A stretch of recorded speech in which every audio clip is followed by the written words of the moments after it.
तो लक्ष्मण जी महाराज, क्योंकि ये तो प्रभु के प्रभाव के आचार्य, उन्होंने आत्मकथा सुग्रीव की सुनी थी, सुग्रीव ने सारी सुनाई थी। लक्ष्मण जी महाराज को स्वीकार नहीं हो पा रहा था कि ऐसा व्यक्ति और हमारे प्रभु का मित्र, क्या लोग कहेंगे, पर मर्यादा का ध्यान कभी बोल नहीं सकते। उसके बाद वो तो अवसर की खोज में थे, एकांत मिले, रात के समय प्रभु विश्राम करे, लक्ष्मण जी महाराज का नियम रोज प्रभु के चरणों को सेवा करे। और देखा एक क्षण उचित अवसर मिला, लक्ष्मण जी महाराज ने चर्चा छेड़ दी। चरण सेवा करते हुए किसकी चर्चा, देखिए प्रभु के समक्ष बात रखने की कला भी, प्रभु से ही नहीं उनके पार्षद, कल भगवान राम से हमने सीखा कि कैसे कौशल्या अम्बा के समक्ष अपने वनवास की कटुतम घटना को कितना सुंदरतम रूप दिया। लक्ष्मण जी महाराज के मन में भी जिज्ञासा है, प्रभु ने जो किया, प्रभु की लीला सरलता से स्वीकार समझ में आती नहीं है मनुष्य को, इसलिए बहुत आवश्यक है आज के समय में परम पूज्य महाराज श्री का साहित्य। मुझे लगता है इस कलिकाल में ये एक ही ऐसा दिव्य साहित्य है, 100 ग्रंथ है, क्योंकि प्रभु की लीलाओं की ठीक ठीक समीक्षा और व्याख्या बड़े बड़े कथावाचक नहीं कर पाते। मैं आपको बताऊं, वृंदावन धाम में मैं श्री बिहारी जी महाराज मंदिर में खड़ी हुई वहां दर्शन कर रही थी और बाहर निकले तो एक कथावाचक की चर्चा जो मैंने सुनी थी वो मिल गए और उन्होंने मुझे प्रणाम करते कहा, दीदी माँ आप यहाँ, जानते हैं कि भाई हम तो श्री राम के भक्त हैं।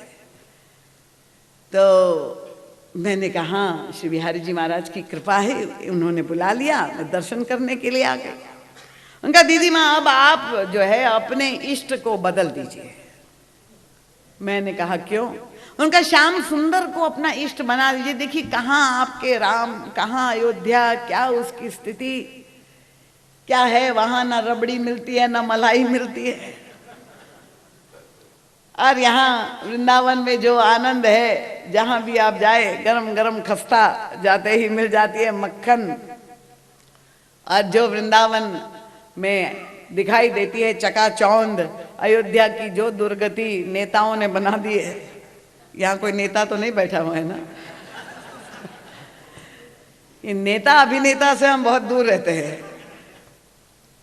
तो मैंने कहा कि क्यों, आप बताइए मुझे अपने इष्ट को क्यों बदल देना चाहिए, कोई प्रलोभन कैसा, कोई विशेषता भगवान कृष्ण को इष्ट बनाए। और तब उस कथावाचक है, व्याख्या कर, कथाकार, भागवत की कथा कर, उनका दीदी माँ आप जानते हैं भगवान श्याम सुंदर की सारी लीलाएं कि भगवान कृष्ण चोरी करते हैं, बचपन से ही लीलाएं हैं।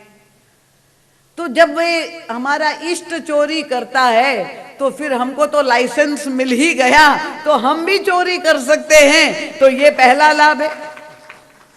ये तालियां जो बजी है उनके समर्थन में बजी है क्या? तो मुझे चिंता हो रही है कि गलत व्यक्ति ने गलत व्यक्ति को बुला लिया। तो उन्होंने कहा कि दीदी माँ देखो चोरी करने की छूट अपने को मिलती है। मैंने कहा अच्छा।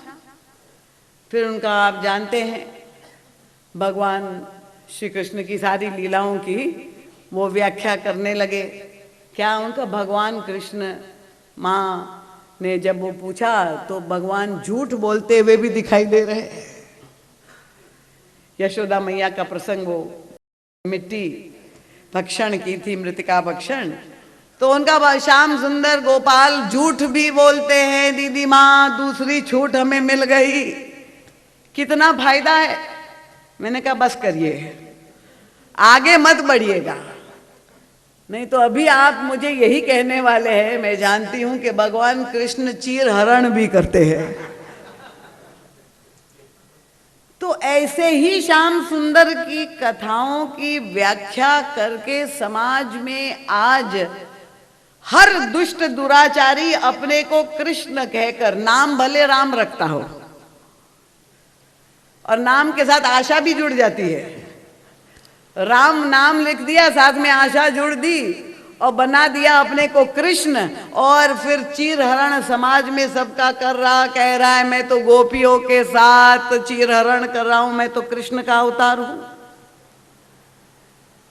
तो इस प्रकार की प्रभु की लीलाओं की व्याख्या देखिए। कुछ लोगों को ठंड लग रही है, कृपा पूर्वक आप पंखा बंद कर दीजिए, एसी स्लो में मिनिमम में चला दीजिए। अगर इस तरह की व्याख्या प्रभु की लीलाओं की हम करेंगे तब कोई भी आपकी रक्षा नहीं कर पाएगा। इससे बड़ा दुर्भाग्य क्या हो सकता है। महाराज जी ने कृष्ण चरित्र पर भी ग्रंथ लिखे हैं। शील सिंधु राघव माधुर्य मूर्ति माधव नाम का बहुत दिव्य ग्रंथ है, आप अवश्य उसे पढ़ें। प्रभु की लीलाओं का तात्पर्य क्या है, रहस्य क्या है, उसको समझने का प्रयास करें।